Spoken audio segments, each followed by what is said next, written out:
అస్సలం అలైకుం welcome to my channel. Hi అండి, అందరూ ఎలా ఉన్నారు? బాగున్నారా? నేను కూడా చాలా బాగున్నాను.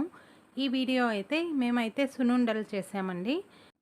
ఇంకా ముందు అయితే మా నాయనమ్మ చాలా బాగా చేసేవారు ఈ సున్నుండలు అయితే.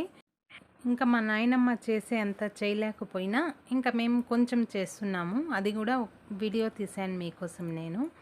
ఇక్కడైతే ఫస్ట్ మేము సద్దలు 1/2 కేజీ తీసుకొని ఇంకా మంచి స్మెల్ వచ్చేదాకా అయితే ఫ్రై చేస్తున్నాము. అది కూడా లో ఫ్లేమ్లో అండి.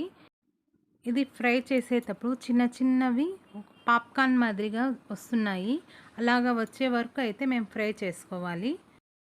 ఇంకా ఇవి ఫ్రై అయిపోయాక ఇంకా నల్లవి నువ్వులండి, ఇవి కూడా బాగా మంచి స్మెల్ వచ్చేదాకా అయితే లో ఫ్లేమ్లోనే పెట్టుకొని ఫ్రై చేసుకోవాలి. ఈ నువ్వులు కూడా బాగా ఫ్రై చేసేసి పక్కన పెట్టేసాము. ఇంకా పల్లీలండి, ఈ పల్లీలు అయితే 2 కేజీల పల్లీలు, ఇంకా హాఫ్ అయితే ఇలాగ ఫ్రై చేస్తున్నాము, ఇంకా హాఫ్ అయితే పక్కన పెట్టాము. అవి ఫ్రై చేసేసాక ఇవి ఫ్రై చేస్తాము. ఇవన్నీ ఫ్రై చేసేసాక ఇవి అయితే చల్లగా చేసేకి పెట్టేయాలి కాసేపు. బాగా చల్లగా అయిపోవాలి అన్నీ ఇవి.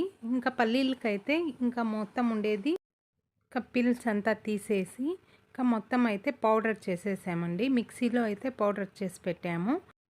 ఇంకా బెల్లం అయితే 2 కేజీలండి, ఇది కూడా పౌడర్ చేసి పెట్టాము మేము.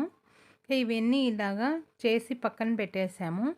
1 గ్లాస్ వాటర్ అయితే వేడి చేసి పక్కన పెట్టుకున్నాం ఇవి కూడా. ఇవన్నీ మొత్తం కలిపి రోల్లో వేసి దంచుతున్నాము మొత్తం కలిపి. ఇంకా బెల్లంతో సహా వేసేసాము మేము. వేసి కాసేపు అయితే ఇలాగ దంచుతున్నాము. మా అమ్మ అయితే ఇలాగ జరుపుతూ ఉంది.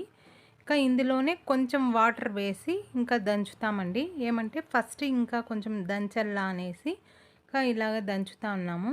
ఇలాగా మా నాయనమ్మ అయితే అన్నీ పల్లీలతో సహా ఇప్పుడన్నా మేము మిక్సీలో వేసాం పౌడర్స్ అన్నీ. అప్పుడైతే పల్లీలు, నువ్వులు ఇలాగా రోల్లోనే దంచేవారు. మేమైతే నేను, మా అన్నయ్య, మా తమ్ముడైతే మా నాయనమ్మకు హెల్ప్ చేసేవాళ్ళం అప్పుడు. ఇందులో అయితే ఇప్పుడు కొంచెం కొంచెం వాటర్ వేసి దంచుతున్నాము. 1 గ్లాస్ వాటర్ అయితే వేడి చేసాం కానీ ఇందులో అయితే హాఫ్ గ్లాస్ వాటరే వేసాం మేము. దంచింటే పిండి అయితే కొంచెం ఆయిల్ ఆయిల్గా వచ్చేసింది. ఇంకా ఇలాగా అన్నయ్య, అమ్మ అయితే ఇంకా లడ్డూలు చేస్తున్నారు. ఇది చాలా సింపుల్ అండి చేసుకుంటే. ఇప్పుడు మిక్సీలో వేసుకుంటే ఇంకా కొంచెం వేడి నీళ్ళతో అయినా మేము కలుపుకొని లడ్డూలు చేసుకోవచ్చు. కానీ అమ్మ అయితే రోల్లో దంచితే కొంచెం బాగుంటుంది అనేసి ఇంకా దంచాము మేము. ఇంకా ఈ వీడియో మీకు నచ్చితే లైక్ చేసి, షేర్ చేసి, సబ్స్క్రైబ్ చేయండి.